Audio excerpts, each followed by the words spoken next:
Dear Kuya Poy, magandang araw sa inyo at sa mga tagapakinig ng programang Heart to Heart. Ako nga pala si Melinda, 48 years old, kasal ng halos kalahati na ng aking edad sa asawa kong si Olan at kasalukuyang naninirahan kami dito sa Quezon City. First boyfriend ko si Olan. Kumbaga, siya ang matuturing kong one true love. Pero sa kabila niyan, Kuya Poy, ay hindi ko maiwasang maghinala na para bang may kakaiba sa mister kong si Olan. Paano ba naman kasi may pagkakataon na labis ang nararamdaman kong kaswitan mula sa kanya at kung minsan nga ay para naman akong hangin lang na dumadaan lang sa kanyang harapan. In short, hindi ko maintindihan ang pabago-bagong pag-uugali sa akin ng aking asawa. Pero dahil sa walang sawang paliwanag naman ni Olan, ay nakakalimutan ko rin ito. Sa tagal ng aming pagsasama, inaamin ko na humantong na rin kami sa mga pagtatalo at kung minsan pa nga ay umaabot din sa punto na umaalis ako sa aming tinutuluyan. Pero dahil nga labis ang pagmamahal sa akin ni Olan, ay agad din niya naman akong sinusundo para pag-usapan at ayusin ang aming mga hindi pagkakaunawaan. Pero nang minsang nagkaroon kami ng pagtatalo, Kuya Poy, muli ko na namang nagawa ang umalis sa aming tahanan, but this time inabot ako ng 1 linggo, pero sa period na yun ay wala akong naramdaman na kahit anong anino ni Olan. Kaiba ito sa mga nauna niyang panunuyo sa akin sa tuwing nagagawa kong umalis sa aming tinitirhan kapag may hindi kami napagkakasunduan. Nagpa siya na nga akong umuwi, Kuya Poy, sa aming tahanan. Pero isang malaking palaisipan sa akin, ang batang nakita ko sa loob ng aming bakuran. Sa tindi ng pagtataka ay mabilis kong pinasok ang loob ng bahay namin at dito na nga sumambulat sa akin ang aking asawang si Olan habang nanananghalian kasama ang 2 bata at isa pang babae na hindi ko mamukaan at hindi ko makilala. Para akong hihimatayin sa naabutan kong eksena, Kuya Poy, pakiramdam ko na manhid ang ulo ko at tila hindi ko maintindihan ang tamang mararamdaman ko. Gulong-gulo ang isip ko noon. Nagkulong ako sa kwarto namin at doon walang tigil akong humagulgol at hindi ko namalayan na nakatulog na lamang ako sa pagod sa pag-iyak. Pagbaba ko, walang bakas ng anumang presensya ang naabutan ko. Malayo sa nasaksihan ko, kaninang pananghalian lamang. Isang sulat ang napansin kong nakapatong sa aming lamesa, Kuya Poy. Nang binasa ko ito, galing pala ito kay Olan. At ayon sa kanya, matinding kapatawaran ang kalakip ng naturang sulat.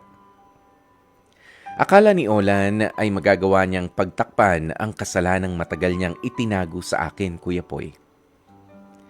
Hindi niya raw gusto na iwan ako, pero ayaw din niyang iwan ang kanyang mga anak na lumaki nang wala silang kinikilalang tatay. Inamin niya nga, Kuya Poy, na minahal niya ako ng lubusan. Pinagsisisihan niya kung bakit umabot pa ng ilang taon bago ko malaman ang ginawa niyang pagtatraidor sa aming dalawa. Ayon kay Olan, ilang beses niyang plinano na aminin ang matinding kasalanan niya sa akin, pero sa tuwing ginagawa niya ito, ay tila doon naman umaatras ang kanyang hakbang patungo sa pagsasabi sa akin ng katotohanan. Nakasaad din sa sulat na alam ng babae ni Olan na si Juanita. Nakasal kami ng aking asawa. Kuya Poy, nagawa akong iwanan ng aking asawa at sumama sa ibang babae at bumuo ng sariling pamilya. Sa tindi ng naramdaman kong sakit ay halos lasunin ko na ang aking sarili. Matakasan lamang ang daladala kong kalungkutan. Sa gabay at awa naman ng Diyos ay nasa maayos naman na akong kalagayan sa piling ng aking kapatid kasama ang kanyang mga anak at apo. Pero sa kabila niyan, Kuya Poy, ay hindi ko pa rin alam kung papaano ko ipagpapatuloy ang aking buhay. Matapos ang ginawang pangiiwan sa akin ng biglaan ng sarili kong asawang si Olan. Pero nagpapasalamat ako sa inyong programa. Dahil sa inyo ay natutulungan nyo ang mga kagaya ko sa pag-recover, dulot ng ginawang kataksilan ng aming pinakamamahal. Umaasa ako na makatatanggap ako ng payo mula sa inyong programang Heart to Heart at sa inyong mga avid listeners. Lubos na nagpapasalamat, Melinda. Especially Yan na nga po, ang ikinuwento, ibinahagi sa atin ni Melinda na inihihingi niya rin ng tulong. Papaano nga ba ako makakaalpas dito sa nararamdaman ko sa biglaang pagkawala ni Olan, 'di ba? Na kanyang may term siya kanina, one true love. Oo, dahil si Olan lamang ang kanyang only boyfriend na napangasawa na nga. Ayan, at after so many years, biglang meron palang katotohanan na ganito. Meron palang pamilya na siyang binuo outside of their marriage. Ayan, at para nga po sa kaalaman ng lahat, wala po sila naging anak nitong si Olan, si Melinda. Ayan, para sa tanong ni Cecil Kua kanina, 'di ba? Na Kuya Poy, wala po ba sila naging anak? Wala po. No, wala po silang naging anak. But then, mag-umpisa tayo doon. Hindi po yan lisensya para sa isang lalaki o para sa isang partner na hindi kayo makabuo ng baby ng yung sinasabing mahal mo. Ayan, bubuo ka na lamang sa labas ng inyong marriage. Okay? Nakatulad ng ginawa nitong si Olan. Meron na palang 2 bata na lumalaki, no, na isinasabay doon sa kanyang asawa na si Melinda. Oo, ayan. Kaya dito mo na lang mabibigyan talaga ng pakahulugan yung pagiging sweet masyado sa'yo ni Olan at minsan naman ay yung pagiging lutang ng kanyang kaisipan. Ano? Ayan, pero wala na tayong magagawa doon, Melinda finally, nalaman mo na ang katotohanan. Ngayon, ano na ang gagawin natin? Of course, masakit, mahirap, pero maraming salamat dahil nandyan ang pamilya mo na sinusuportahan ka. 'Di ba? At hindi ka pa rin naman pinababayaan dito sa matinding dagok at pagsubok na naranasan mo sa mga kamay ni Olan. Is Olan a bad person? I don't think so. He's not purely a bad person. Siguro, nakagawa lamang din siya ng mga pangit at hindi kagandahang mga desisyon sa buhay na makakaapekto nga sa'yo. But ultimately, he's not really a bad person.